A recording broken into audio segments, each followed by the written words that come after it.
Nós sabemos que a esquerda está em grande declínio na América do Sul, principalmente quando o Brasil, que é o maior país, teve a eleição de Bolsonaro, que é considerado um representante da extrema-direita.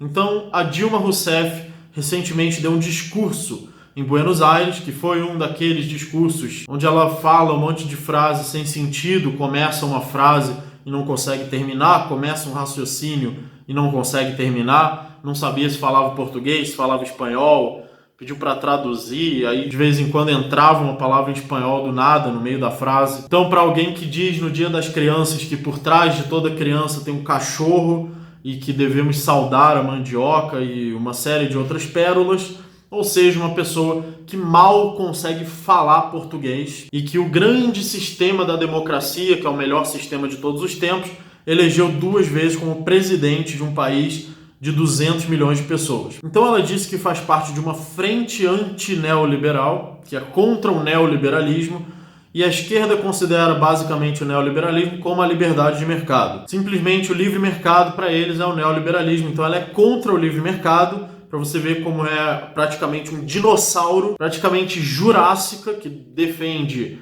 a restrição de mercado, o congelamento de preços, o controle do Estado sobre os preços. Ou seja, defende o sistema venezuelano, que obviamente, e que a escola austríaca sempre falou, que resulta em miséria, em distorções do mercado, na melhor das hipóteses, e em total falta de comida e falta de recursos, que é o que acontece em todos os países que tentam implantar o comunismo. E ela criticou também o que ela chama de neofascismo, que basicamente são governos de direita. E os governos de direita hoje em dia são meio que uma mistura de neoconservadorismo com liberalismo, e a esquerda chama isso de neofascismo. Fascismo é meio que um xingamento, tipo feio, bobo, cara de mamão, porque eles nunca explicam o que é isso, nunca explicam o que é nem neoliberalismo, nem neofascismo. Apenas dizem que isso é o inimigo e que o socialismo é que é o bonzinho e que ajuda as pessoas. Sendo que o socialismo é um sistema completamente autoritário, que é exatamente o fascismo. A diferença do socialismo para o fascismo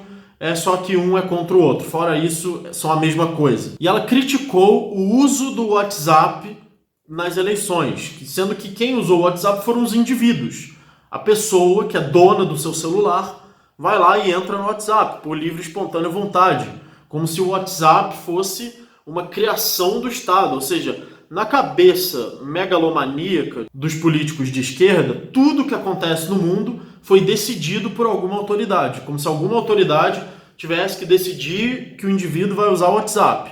Alguém sentou numa mesa e falou, eu vou aqui decidir o que as pessoas vão usar daqui para frente, qual app as pessoas vão usar. Como se as próprias pessoas não tivessem cérebro para decidir. E, ironicamente, parece que a Dilma não tem cérebro mesmo, pelo jeito como ela fala. Então, esses políticos de esquerda, e eu digo esquerda aqui incluindo também o PSDB, são políticos jurássicos, que eles são de uma época em que não havia livre comunicação. Toda a comunicação era controlada pelo Estado, que eram os canais de TV totalmente regulados pelo Estado, que só falavam o que era aceitável. Não existia internet. As pessoas não podiam fazer isso que eu estou fazendo agora. Um canal no YouTube falando o que der na cabeça e quem quiser clica, quem quiser não clica, quem quiser clica em outro canal e quem não gostar de nenhum canal cria o seu próprio canal. Então não existia isso. Essas pessoas não entendem o que a gente faz aqui. Eles estão acostumados em a comunicação ser totalmente controlada pelo Estado, controlada por uma autoridade.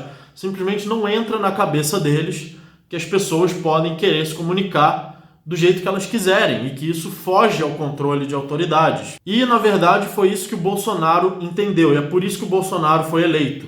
Porque o Bolsonaro é uma pessoa, quer você concorde com ele ou não, isso não depende dele estar certo ou não, mas o fato é que ele fala o que dá na cabeça dele. Ele fala o que ele pensa. E ele fala isso para o público. Ele está se comunicando realmente com o público. Ele não está dentro de um joguinho de autoridades, onde as autoridades controlam tudo que pode ou não pode, tipo a Globo, que é totalmente tudo controlado. Você tem que falar tudo dentro daquela linguagem de lavagem cerebral, que a Globo nada mais é do que uma indústria de lavagem cerebral em massa. Só que agora eles perderam o monopólio. Agora tem a internet, tem a mídia livre. As pessoas podem desligar a televisão e, de fato, você pode jogar a televisão no lixo e só assistir a internet, só assistir produtores de conteúdo independente. E você ainda pode se comunicar com eles, você pode comentar nos vídeos, vocês podem debater entre si, você pode ir para o Facebook e debater com outras pessoas, você pode ir para o WhatsApp e debater com outras pessoas. E isso é inaceitável para Dilma Rousseff, para políticos de esquerda autoritários. É inaceitável que as pessoas possam se comunicar por conta própria, sem o controle do Estado. Então, para Dilma, o problema é o uso do WhatsApp, é inaceitável.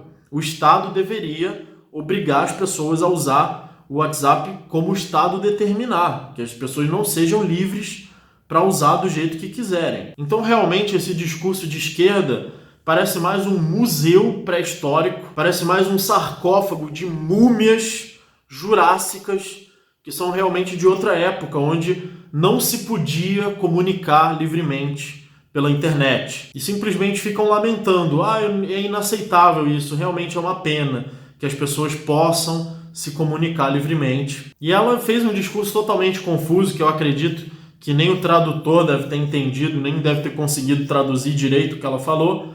Ainda disse que ia fazer aliança com o diabo para combater os neoliberais. Quer dizer, ela nunca perde a oportunidade de deixar as suas pérolas, que são divertidas, que dá até saudade dela ser a presidente do Brasil, que isso era uma grande vantagem dela ser presidente, que é a população perder o respeito pela política, que eu acho que deveríamos realmente perder o respeito pela política, perder o respeito pela autoridade e nos considerarmos indivíduos livres com a nossa propriedade e a nossa liberdade de expressão. E é isso que o meu canal representa. Se você quiser apoiar esse trabalho, apoiar a liberdade de expressão, apoiar a livre comunicação, para que eu tenha força de combater a autoridade, de defender a liberdade, você pode se tornar um apoiador do canal e você também contribuir com isso através dos links que estão na descrição do Apoia-se ou do Padrim. Muito obrigado a todos os apoiadores, estamos todos juntos lutando pela liberdade, lutando pela livre comunicação, e até o próximo vídeo.